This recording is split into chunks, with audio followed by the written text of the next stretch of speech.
வணக்கம் நண்பர்களே. என்னடா அது மஞ்சள் மேலெல்லாம் சருவலி போடுறாங்கன்னு பார்க்குறீங்களா? ஒன்றும் இல்லைங்க, வேர் மஞ்சளெல்லாம் நாங்கள் கொளுத்த போகிறோம் இன்றைக்கி. என்னடா அது கொளுத்த போகிறாங்களா அப்படின்னு கேட்காதீங்க. இந்த வேர்லாம் போகிறதுக்காக கொஞ்சம் அறவே கட்டிலே ஒரு 7-8 நாள் காஞ்சதுக்கப்புறம் வேர் மஞ்சள் மட்டும் எரிய விடுவாங்க, வேர் போகிறதுக்காக. முந்தின நாளெல்லாம் பழைய நாட்களெல்லாம் அந்த வேரெல்லாம் அருவாமனையில் அரிஞ்சிருக்காங்க. இப்போல்லாம் ரொம்ப கஷ்டம் அது. அதனால் நாங்கள் எல்லாத்தையும் கொளுத்தி விட்டால் வேர் மட்டும் எரிஞ்சிரும். மஞ்சளுக்கு எந்த டேமேஜும் இருக்காது. கொஞ்சம் ஈரப்பதமாக இருக்கக்குள்ளே ஏறி விட்டுருணுங்க. விரலி மஞ்சள்லாம் அது பாட்டு காயணும். இந்த வேர் மஞ்சள் மட்டும்தான், அந்த முட்டி மஞ்சள்னு சொல்கிறோம் இல்லையா, அந்த மஞ்சளுக்கு தாங்க இந்த ப்ரொசீஜர்லாம். கிளறி விட்டால் கொஞ்சம் ஆறிடும்.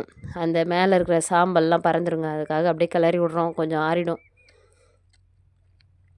சூடாக இருக்கிறதால செருப்பு போட்டுட்டு நிற்கிறோம். ஆறிடுச்சிங்க, ஓரளவுக்கு எல்லா வேரும் போயிடுச்சு. இதுக்கப்புறம் இதை பாலிஷ் பண்ணுற வேலை தான். ஒரு 7-8 நாள் இன்னும் காயணுங்க. ஃபுல்லாக எரிஞ்சிடுச்சு.